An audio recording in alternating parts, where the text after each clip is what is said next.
Now these retrospective videos are fun. I get to look at a driver and analyse their entire career and look at the stats to see if certain things in that career changed the way that career panned out. Or not, as the case may be. For these videos, typically I'm looking at those who are on the edge of doing well but never achieved it, like David Coulthard, Ralf Schumacher or Giancarlo Fisichella. Or I've looked at those who were great in mid-tier cars but never achieved much the second they got into a good car. That being drivers like Sergio Perez, Jarno Trulli and, well, Giancarlo Fisichella. But stats don't always tell the full story when it comes to these kinds of things. For instance, take Coulthard. He was decent, it's just that his teammate was Mika Hakkinen at his peak and the guy in the other car was Michael Schumacher. With Eddie Irvine, his stats would suggest that he was awful, but that 1996 Ferrari broke down so often you'd think it was a mid-80s Alfa than a 90s Ferrari. And then with Fisichella and by extension Nick Heusinkveld, by the time they got into a decent car, the next generation of drivers were coming through, and Nick and Giancarlo were getting on in age. By Formula 1 terms at least. But today I thought I would look at one of the most exciting drivers to ever race in Formula 1. He was certainly the most exciting driver of the 1970s. I've heard a lot about this particular driver, but I don't know anything about him because he was racing around 20 years before I was even born. Today, I've got the Super Swede. Ronnie Peterson. Ronnie started racing as a teenager in karts and showed that he had a natural aptitude for racing. He won the Swedish karting championship in 1963 and 1964, which by modern standards would make him ancient when he was doing this, but then again Graham Hill was 33 when he made his Formula 1 debut. In these days, drivers tended to be a lot older, 25, 26 or so when they really got going in Formula 1, whereas now, if you're older than 20, it seems that you're on borrowed time. In 1968, the now 24-year-old Peterson was racing in Formula 3, in a car that was built by him and his dad.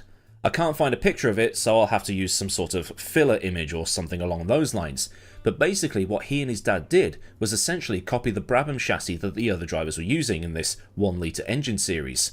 But for 1969, he was in a Techno, an Italian chassis, and he used this to win the support race for the 1969 Monaco Grand Prix. A win that made everybody, including Jackie Stewart, take notice. And if you make Jackie Stewart take notice, then you're definitely doing something right.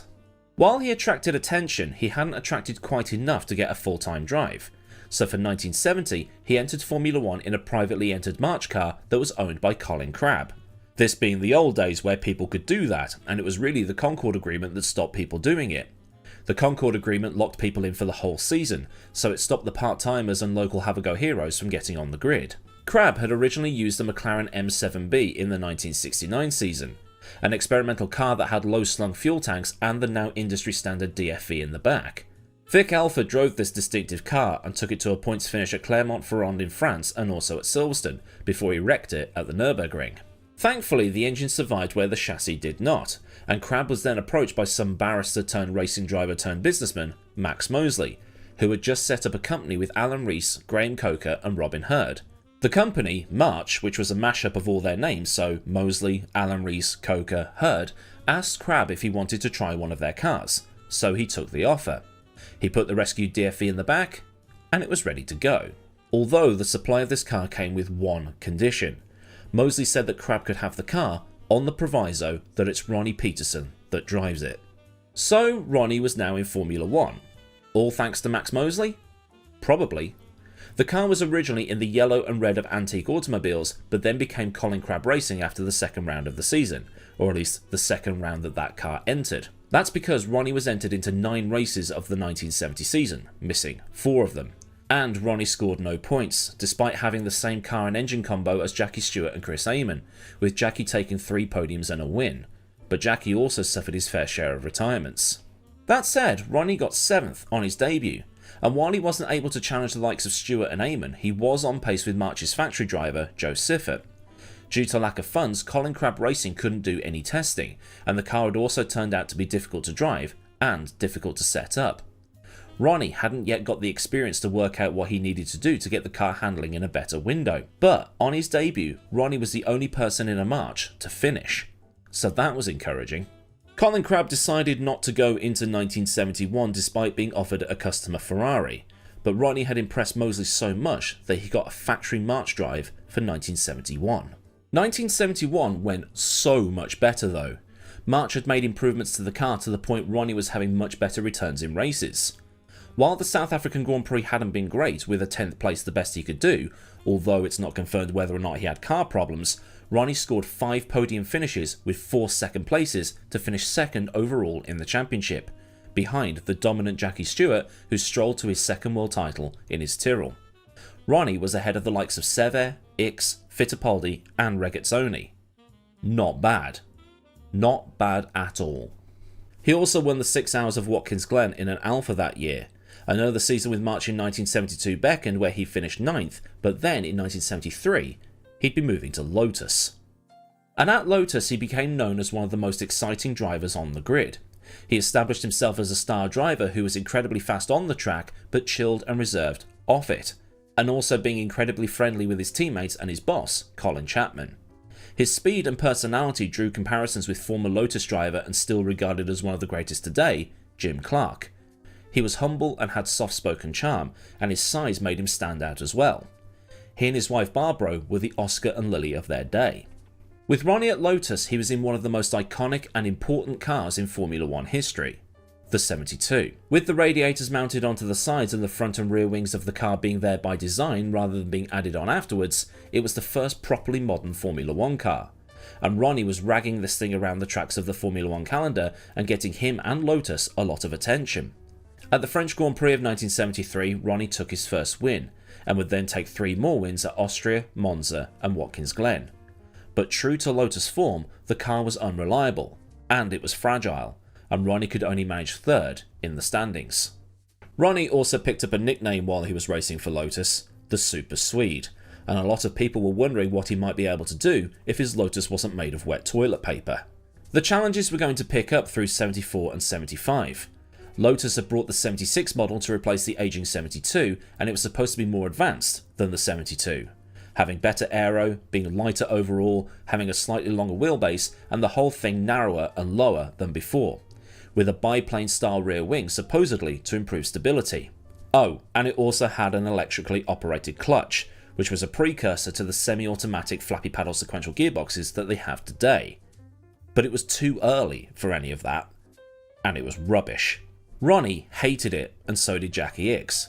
They said the car lacked any feel and the electronic clutch was causing too many problems, almost like Lotus was trying to cure a problem that didn't exist yet because the electronic clutch was really no faster than the old one.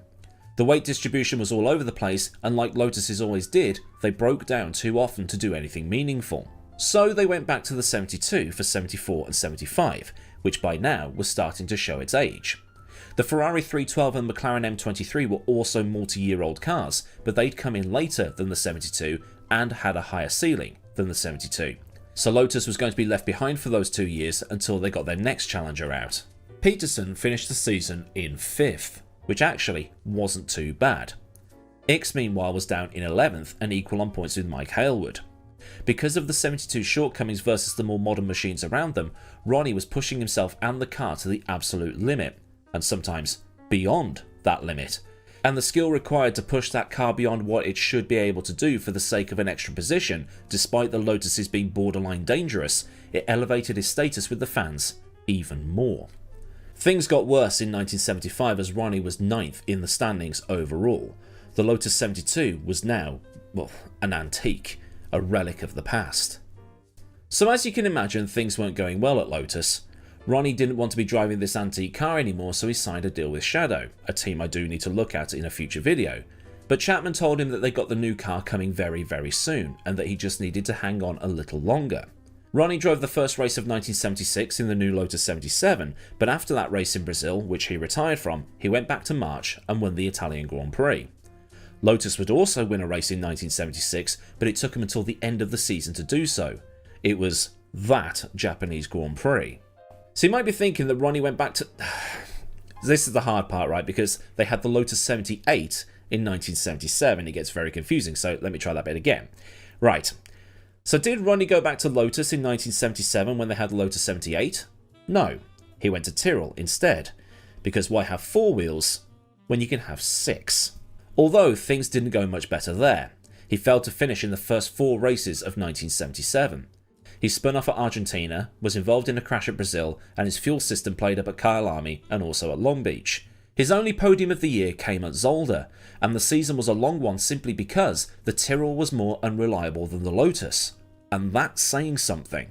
So as a recap of his retirements from 1977, he spun off at Argentina, was involved in a multi-car crash at Brazil, although I can't figure out if it was his fault or not, and then had fuel system issues at Kyalami and Long Beach. His brakes went at Monaco, he had ignition problems at home at Anderstorp, an engine failure at Silverstone, ignition problems again at Zandvoort, a fuel leak at Motorsport Park in Canada, and then collided with Gilles Villeneuve at Fuji, with that accident also killing a marshal and a photographer.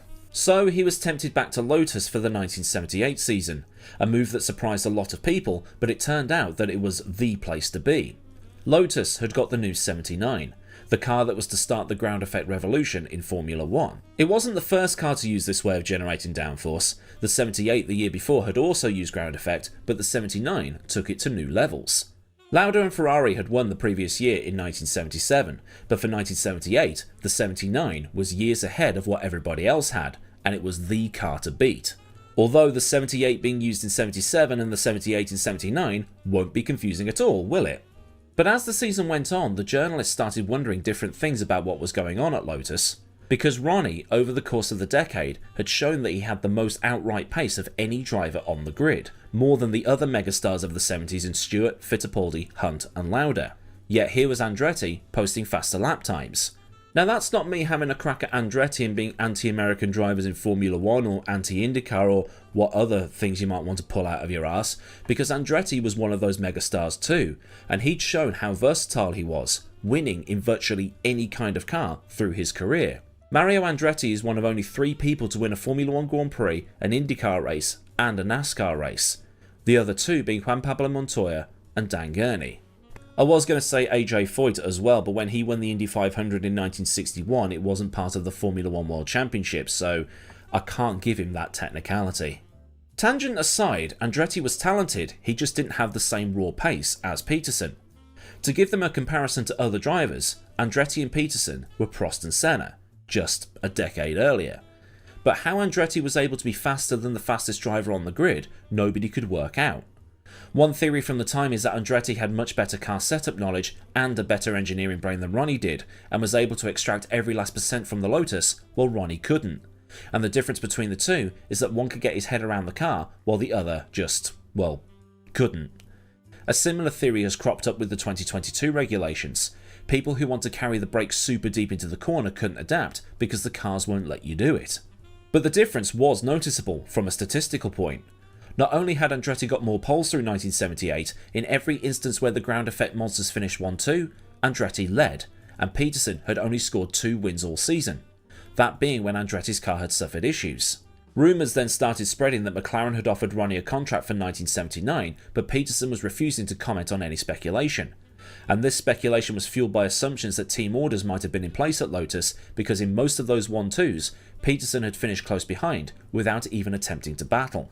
But despite this, the championship was mathematically possible to be won by both drivers as they headed to the Italian Grand Prix at Monza. It would be difficult, admittedly, given that the gap was 13 points, but one Lotus retirement for Andretti and Ronnie winning the race in his absence blew things right open. But we never got to find out, because during that Italian Grand Prix of 1978, tragedy struck. Now the details of this are going to be cut back slightly because I've done a video on this event already, doing that video a few years ago. So if any details are missed, it's not because they've been forgotten. But at this particular race, Ronnie didn't qualify as well as Lotus might have hoped, and he was down in 5th place, almost a second behind Andretti, who was going to start on pole. In second was Gilles Villeneuve for Ferrari, with Jabouille's Turbo Renault in 3rd and Lauda's Brabham in 4th. The McLarens also had issues at the fast Monza circuit, with Hunt in 10th and the others Atombe, Giacomelli and Lunga all in 19th, 20th and 21st respectively. Oh, and Nelson Piquet qualifying right at the back in his McLaren. Although it has to be said, all of those weren't necessarily the McLaren team. These days of extra cars is pretty strange, isn't it? In the warm-up session, which is something else modern Formula 1 fans might not be familiar with, Ronnie crashed his car when he had a rear brake failure into the Rogier chicane. As he'd badly smashed up his main car, he had to revert to a spare car for the race. And spare cars are something else that we don't have today. Well, they do have spare cars, but they're not built and ready to go like they were in these days. During the 90s, they were built and ready to go at a moment's notice in case a driver was wiped out and they had to red flag the race. Schumacher, meanwhile, would take things a stage further in warm-ups and practice sessions. He'd go out and do a couple of laps in one car, pit, get out, get into the other car, and do a couple of laps in the other car to see which setup he preferred. But at the start of the race, it all came to a head. As the field lined up, the starter, Gianni Restili, was a bit too enthusiastic about getting things going, turning the green lights on before the whole field was in position. Because the cars at the back were moving when the lights went green while the ones at the front were stationary, it caused this massive concertina effect as they went up towards the first chicane, with everybody so bunched up they could barely move. James Hunt saw Riccardo Patrese fly past him on the right and instinctively veered to the left to avoid him. In doing so, he hit Peterson's Lotus.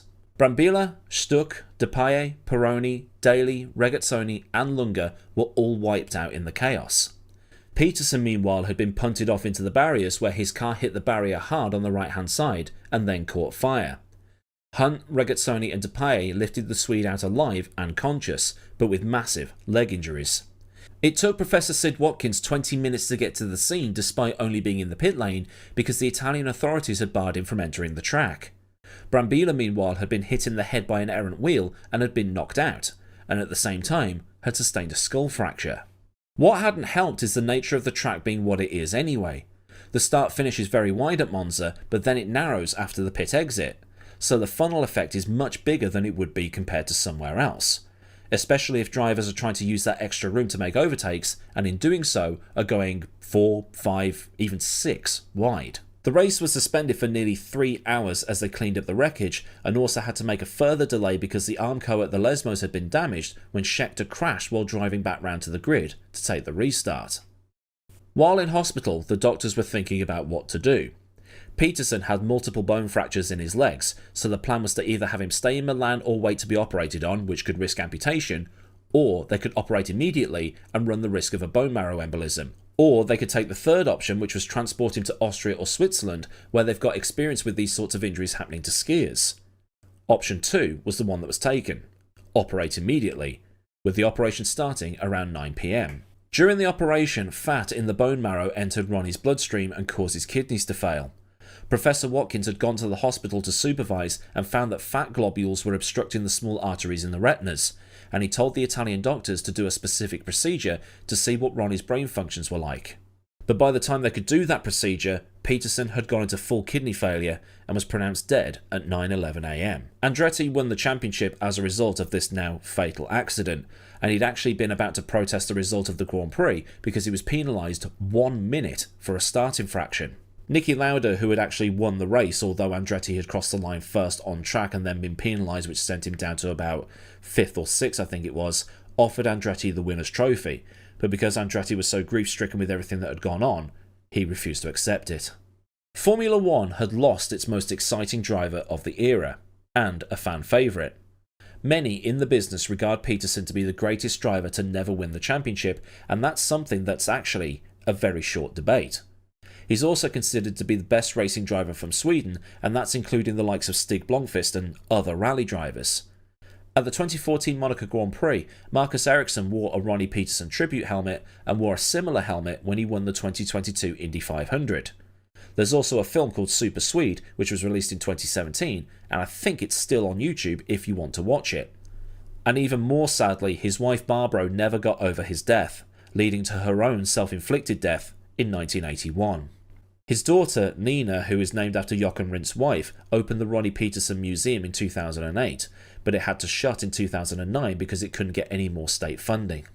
But Ronnie's death hit the racing world so hard in that era, former Beatles guitarist and racing fan George Harrison wrote a song about him for his self-titled album that came out in 1979. Harrison had been taking a year out for music and had been to most, if not all, of the races in 1977.